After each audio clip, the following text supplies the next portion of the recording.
મહેસાણાના રાજપુર ખાતે Sharda college of એજ્યુકેશનનું જોડાણ રદ કરાયું. હેમચંદ્રાચાર્ય ઉત્તર ગુજરાત યુનિવર્સિટી સાથે જોડાણ રદ કરવા માટેનો હુકમ કરાયો છે. સ્થળ વિઝિટ દરમિયાન ગંભીર બેદરકારી સામે આવતા કાર્યવાહી કરાઈ. કોલેજની આંતરિક પરીક્ષામાં મૂલ્યાંકન વિના માર્ક્સ મુકાયાનો પણ ખુલાસો થયો છે. સ્ટાફનો અભાવ અને અવ્યવસ્થા પણ સામે આવતા કાર્યવાહી કરાઈ. ઉત્તર ગુજરાત યુનિવર્સિટીએ તુરંત જોડાણ રદ કરવા આદેશ આપ્યો છે. યુનિવર્સિટીમાં અરજી કરાયા બાદ શિક્ષણ વિભાગે તપાસ હાથ ધરી છે. વિગતો સાથે સંવાદદાતા અપૂર્વ જોડાઈ ગયા છે. અપૂર્વ, યુનિવર્સિટી સાથેનું જોડાણ અત્યારે રદ કરવામાં આવ્યું છે, કાર્યવાહી કરવામાં આવી છે, શું અપડેટ?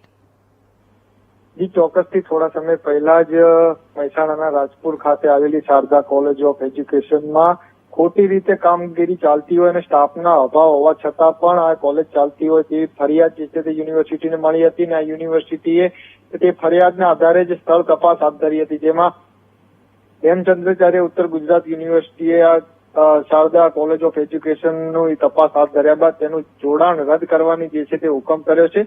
સ્થળ વિઝિટ દરમિયાન ગંભીર બેદરકારી કોલેજની સામે આવી છે, જેમાં કોલેજની આંતરિક પરીક્ષામાં મૂલ્યાંકન વિના જ જે છે વિદ્યાર્થીઓને માર્ક્સ આપી દેવામાં આવ્યા હોવાનો પણ મોટો ખુલાસો આ સ્થળ તપાસમાં થયો છે. તેમજ સ્ટાફનો અભાવ છે અને અવ્યવસ્થાના કારણે પણ અનેક પ્રકારની ખામીઓ હોવા છતાં પણ આ કોલેજ ચાલતી હતી ને તેના કારણે જે તપાસ દરમિયાન જે છે તે કાર્યવાહી કરવામાં આવી છે અને ઉત્તર ગુજરાત યુનિવર્સિટીએ તરત જ એક પરિપત્ર જાહેર કર્યો છે કે આ કોલેજનું જોડાણ રદ કરવામાં આવે ને તે રદ કરવાના જોડાણ બાદ જ હવે શિક્ષણ વિભાગે પણ તપાસ હાથ ધરી છે. ચોક્કસથી કહી શકાય કે ગંભીર બેદરકારી શારદા કોલેજ ઓફ એજ્યુકેશનમાં થતી હતી, કારણ કે કોઈ પણ જાતની પરીક્ષા યોજાયા વિના જ જે છે વિદ્યાર્થીઓને માર્ક્સ આપી દેવામાં આવતા હતા, સર્ટિફિકેટ પણ આપી દેવામાં આવતા હોવાનો પણ આ તપાસ દરમિયાન ખુલાસો થયો છે. તેના બાદ હવે ઉત્તર ગુજરાત યુનિવર્સિટી એક્શનમાં આવીને જોડાણ રદ કરવાનો આદેશ કરી દીધો છે. તેમજ શિક્ષણ વિભાગે પણ હવે વધુ તપાસ જે છે તે હાથ ધરી છે.